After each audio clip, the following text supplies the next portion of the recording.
દાખલ કરવામાં આવી છે, શું કહેશો? ફરિયાદ ખોટી કરવામાં આવી છે મારી સાથે. જે ફરિયાદ થઈ છે તદ્દન ખોટી ઘટના છે. મારો જે બીજો ડિવોર્સ પિટિશનનો કેસ ચાલે છે દબાવવા માટે આ ફરિયાદ કરવામાં આવી છે. અને ગુજરાતના ઇતિહાસમાં, રાજકારણના ઇતિહાસમાં આ પહેલો બનાવ એવો બનશે કે રાજનેતા પોતાની પ્રેયસી જોડે ફરિયાદ કરાવે છે પોતાની ધર્મપત્ની પર. શરમ આવી જોઈએ ગુજરાત કોંગ્રેસને. એ લોકોએ રોડ પર આવવું જોઈએ મારા માટે. હું કહું છું મારા માટે બંગડીઓ પહેરવી જોઈએ ગુજરાત કોંગ્રેસ પાર્ટીએ. હું મારો ન્યાયના હક, હું મારા હકની લડાઈ લડી રહી છું. શરમ નથી આવતી આ પાર્ટીને. એના કરતાં તો લાલુ પ્રસાદ યાદવ સારો કે એના છોકરાના ડિવોર્સ કોર્ટમાં કેસ ચાલતા હતા અને એનું ટ્વીટ બહાર આવ્યું હતું ત્યારે એના છોકરાને પરિવારમાંથી અને પાર્ટીમાંથી સસ્પેન્ડ કરવામાં આવ્યો હતો. તો ગુજરાત કોંગ્રેસમાં આ વ્યક્તિને કેમ સસ્પેન્ડ કરવામાં નથી આવતો? અને આ તો લગનનો ઘોડો છે, આને તો છૂટો કરવો જોઈએ. અને એક મહિલા ઉપર એટલે જુઠ્ઠી ફરિયાદો, પોતાની ધર્મપત્ની, અને આજે 5 વર્ષથી આવી પોતાની પ્રેયસીને લઈને બજારમાં રખડે છે, જાહેરમાં રોડ ઉપર રખડે છે. કઈ પત્ની આવી રીતે જોઈ શકે છે?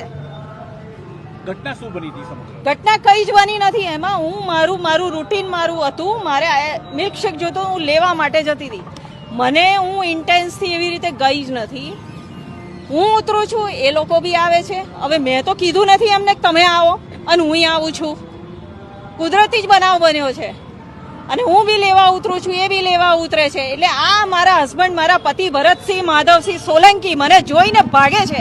એટલે ભાગવાની ક્યાં જરૂર છે? હું તારી ધર્મપત્ની છું. તું ઉભો રે ભાઈ. મારી સાથે વાત કેમ નથી કરતો? તારી ફરજ નથી મારી સાથે વાત કરવાની. તું નેતા સાનો? તું પબ્લિકની શું સેવા કરવાનો છું? અને તું તારી પત્નીને તું આવી રીતે પોલીસ સ્ટેશનના પગથિયા તું ચડાવું છું, તને શરમ નથી આવતી? ગુજરાત કોંગ્રેસને બી હું ચેલેન્જ કરું છું, તમારે લોકોએ મારી બંગડીઓ પહેરવી જોઈએ.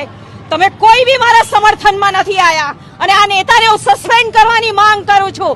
અને નેતા એ બી નથી, એમના ભાઈ અમિત ચાવડા બી છે, એમણે બી મારી બંગડી પહેરવી જોઈએ અને એમણે બી બહાર આવવું જોઈએ. હું એ કુટુંબની, એમાં સોલંકી પરિવારની પુત્રવધુ છું. એ લોકોએ બહાર આવવાની ફરજ નથી પડતી કે આ શું થઈ રહ્યું છે? કુટુંબની આબરૂ નથી.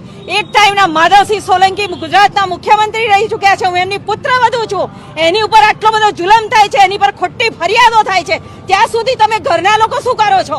આ માણસ જે ધંધા કરે છે બધું સારું કરે છે. અને કઈ પત્ની સહન કરે બીજી સ્ત્રીને?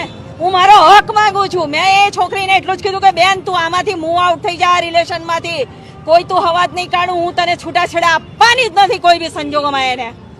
એટલે એના કરતા તું તારી લાઈફ સેટલ કરી લે. તું નાની છોકરી છે, તને બીજો પાત્ર મળી જશે. તારી લાઈફ સેટલ કરી લે. તું નીકળી જા. ને આ ઉંમરે મારો લગ્ન જીવન ચાલવા દે, મારો સંસાર મંડાવા દે. પણ એ સાંભળતી જ નથી એ છોકરી. અને એને હું